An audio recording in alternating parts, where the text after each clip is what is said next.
नमस्कार जय Shri Jagannath welcome back to my mini blog. First of all समस्त थैंक यू मो वीडियो को एत सारा भल पाइबा दौरान खास कर जो फूड चैलेंज वीडियोटा तो ये देखो मो भौणी सब सजई दूसरी कारण आज है आमर संतोषी माँ उद्यापना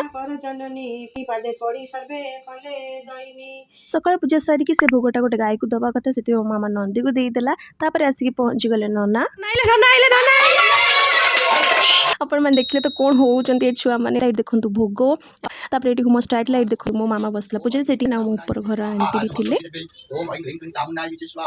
एंड ये देखो माँ के सुंदर देखा ये आरती है भितर आम पूरी करदेलु कारण पिला माने खाइबे एंड ये रेडी होगला पूरी तरकारी खीरी लड्डू आ उपमा भी होता मुझे भूली जाइए रखा को मो भौणी पत्र पानी देदेला पूरी दिहला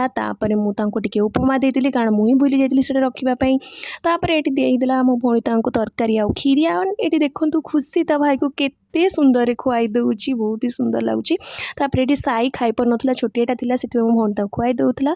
मुझे समस्त कहीदे एमंकर ना ये जो नांडीटा अच्छी ता ना पिहू तापर सारा तापर रिया ताको भी आम नांडी डाकू ये भाई है साई तापर सेपटे अच्छी सोमी सोनाली ये खुशी आ भाई ये स्टार्ट होगा देखु कौन होती मैंने चॉकलेट दूसरा मो भौणी किसी जिनस आनी दौरान जेहेतु साई आ पुट छोट थे खेलना आनीलू तापर ये मो भौणी सब छुआ मैंने झील मानक दौला क्लिप माने हेड क्लिप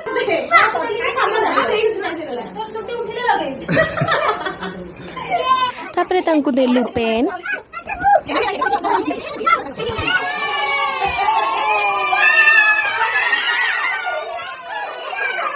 लास्ट को आम गोटे फोटो उठे देलु संतोषी माँ आशीर्वाद समस्त पर रही था पे तो बहुत ही खुशी थे तो ये आज वीडियो मो वीडियो को लाइक कमेंट शेयर करेंगे मो चैनल को सब्सक्राइब करेंगे देखा गोटे नुआ वीडियो रोचे बाय।